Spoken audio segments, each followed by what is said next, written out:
look, I either trust you or I don't. And so you develop a sixth sense as a leader for the types of excuses that imply that somebody wouldn't be effective in a certain role. And so I try to systematize the boarding process. And so what I do is I try to proactively eliminate bad applicants before I even have to have a conversation with them. So like some examples might be in the job application. So in the job listing, I'll do what I call like a compliment sandwich, where at the top it's like you say the things that they're interested in, and the bottom you say the things that they're interested in, and in the middle is where you put the disqualifiers. You put what are some people call Easter eggs. So in a job listing, I might say, hey, we're a fast growing company, and here's all the cool things, and you're awesome and we're awesome, and let's be friends. And then down at the bottom I put the pay, hey, I pay this, I pay that, here's the structure, here's the incentives, whatever. But then in the middle I put the specifics that I want them to qualify or disqualify themselves with the job responsibility. So if it's, let's say I'm hiring a new developer, I've systematized the process where I can basically copy and paste the job listing. And so in the role of a developer, I have like a pretend mock-up website. And then every time I need to hire a new developer, I load that online somewhere. And in the middle of that little job listing, I put, do not message me on this job platform. I'm not going to check my private messages. Instead, Skype me. And when you Skype me, you better, go to this test URL. There's 10 questions. Don't Skype me unless you have the answer to those 10 questions. So what that does is it eliminates the delay and the small talk and the misdirected qualifying of the applicant. And so they save time, I save time, and when they go look at this thing, I intentionally put a lot of false positives into it. And so I put things that only a qualified developer would. Some of them may understand what the question is, but the ones that don't, great, they're not going to message me on Skype. The ones that do understand the question, but maybe they don't know how to find the answer, great, they're not going to message me on Skype. So I only get the people that have made it past that first qualification of answering those things. And so when they Skype me, if they don't include those 10 answers, they didn't follow the directions, so I don't even accept the Skype. I used to get distracted by the resumes, and I used to go check my private messages, and I used to accept the replies where they didn't do that first question. Like sometimes for the other roles outside of developers, sometimes I'll say, when you Skype me, tell me your favorite color. If I don't see the first thing that their favorite color is blue or something, I don't accept it. It's those tiny details that help me better understand how good they are at A, reading, and B, following directions. Because if they pass all those tests and then we welcome them to the team, that's the type of person that I want, that I can just give directions and trust them, and I don't have to babysit and micromanage. I don't want to micromanage. I don't want to hire managers that have to micromanage. So I put in a lot of front-loaded effort to pre-screening applicants kind of systematically. And then once they make it through that, then that's when we do what we talked about earlier, is like, well, cool, what do you actually like to do now? And so I can try and put them in a position that they can grow with us. That's amazing.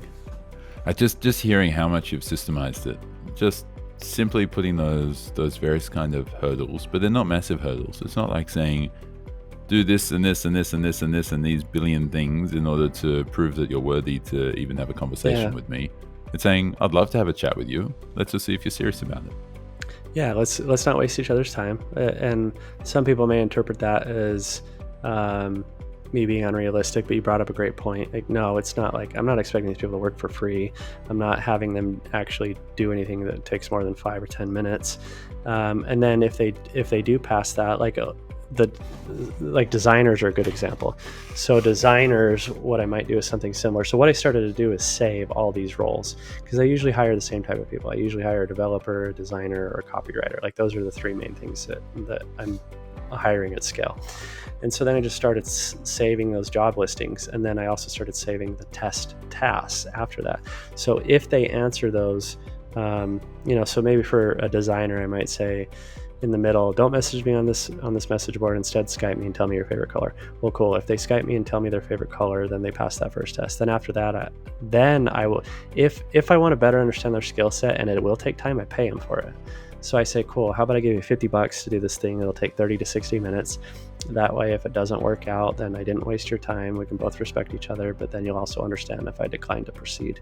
So that brings up another topic, is that I'm always trying to show them respect in some capacity. So when they come on, like, I don't care when my team works. I don't care what days they work. I don't care what hours they work, because all the systems are documented. They're either doing the work or not. And it's very easy for me to determine if they're doing the work or not. So why would I care if they're working at 8 a.m. or 8 p.m.? But then that gives them a level of self-governance, and then also a level of appreciation, because there's a funny thing that happens when you trust people. They appreciate that. So that there's always little points of opportunity that I'm trying to show appreciation, even in the very beginning. So like in that opportunity, it's like, no, I don't want to take advantage of them and expect to do anything for free. In fact, I'll probably pay them more than it's worth for the test task, just to show them that I'm serious. And the majority of times I send the money in advance.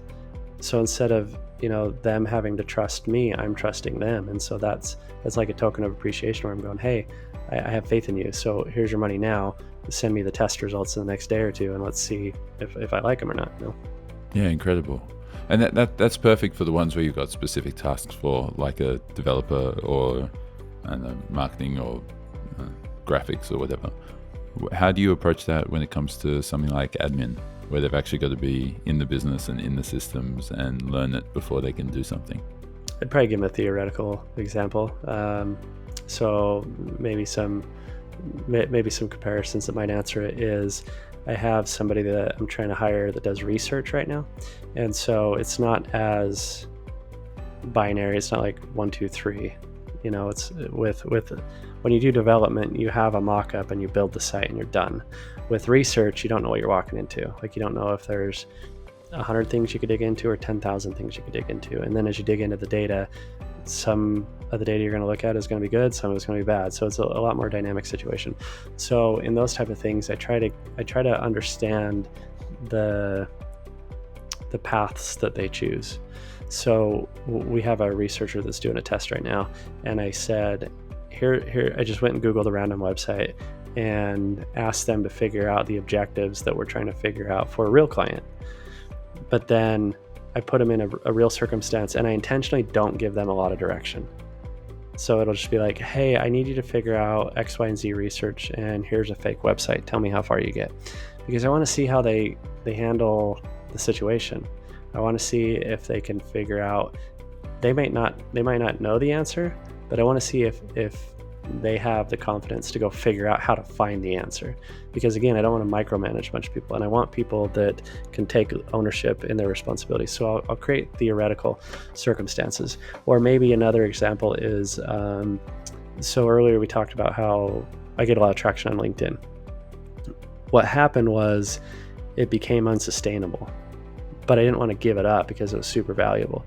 The reason it became unsustainable is because I was spending 1 to 2 hours every morning. My first hour or two every morning was on LinkedIn, and it was replying to comments on my post or engaging in other people's posts to establish relationships.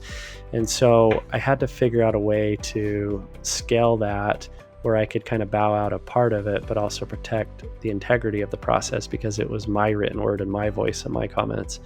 And so what I did is I hired a person that took over a social media role. And so I said, I'm going to kind of skip ahead a little bit. When I finally hired them, I said, for the first 30 days, do nothing. I'm going to pay you to do nothing other than log in and look at how I engage. I want you to absorb my personality. I want you to understand how I engage with people. And so now this person's role is to help direct me where I should spend my time. And so now they know when they read. So I still publish all my content on LinkedIn, but now they can go through and filter the comments on my posts and the comments in my private messages and go, Damon, go spend your time over here. And so now the first thing I do when I wake up, instead of spending an hour or two on LinkedIn, I spend 10 to 20 minutes clicking on the links that she Skyped me. and she's eliminated all that other stuff for me. And so in that case, it's much more of like you have to figure out a way that they can absorb this circumstance or situation, or communicate how they would act in that. And so that's why we create the theoretical circumstances. So you got to figure out a way to recreate the situation that allows them to showcase how good or bad they are within that circumstance. So if you're hiring another one of that particular staff member who's doing all of your socials, then what, you just give them a hypothetical, you'd ask them to go out into LinkedIn and find all the different posts that they could potentially comment on, and just give you examples of what they'll comment on your behalf. Yeah, no, exactly. Yeah, I've had people in the past where I told them to go make me a spreadsheet of who they would engage with and why. And so then I can see if our mindsets align, right? And so it's not that they gave a bad answer or anything, but I want to see if they give good answers, because they all have justifiable reasons why they said you should engage with this person and talk about this type of topic, but it may not align with why I would go engage or not engage with somebody. So yeah, you just create that's a good example of what I have done in creating that theoretical situation, just to see how they are naturally. Because back to like what we were saying earlier, what do you like to do and what are you good at? I don't want to force somebody to write crappy comments that they don't agree with, because then eventually they're going to get burned out on that, and then it's going to look bad on me. So I try to align and put people in positions to maximize whatever their unique skill sets are or their personality is. Awesome. And as part of that hiring process, you just pay them a contract. You're like, here you go, this is probably a day's worth of work for you, and here's X amount of dollars, which is probably above market rate. Exactly. Yeah, and I'll ask them in advance. I'll say, hey, like in that example of doing sample social media content, I'd say, hey, why don't you go spend, how long do you think it would take for you to do X, Y, and Z? And then they'll come back and say, 2 hours. Okay, cool. And what's a fair rate? Well, I'm looking for between this and that. Okay, cool. So instead of 2 hours at $17, how about I pay you for 4 hours at $20? And then we'll see where it goes from there. Yeah, amazing. Cool. So you just went through your hiring process, and you make sure that you're hiring the right people, rather than like you're preempting the issues that you have to usually rely on a manager or a supervisor in order to do, or in order to facilitate those types of conversations and hiring and firing and all that kind of stuff. You got this amazing process for it. But now you've got a team of 60 with one of your staff doing more of the leadership soft skills. How do you, other than the systems that you've got in place that everyone knows what they need to do and you can see what tasks people are doing, how do you keep the culture and the team connection and make sure that people have really clear ownership as to what they need to do? That's a combination of the things we talked about with our cheerleader with a new title, to be determined. That's one of his main responsibilities, is making sure the team's taken care of. And so we do like, it's really just the little things, looking at people as humans instead of numbers.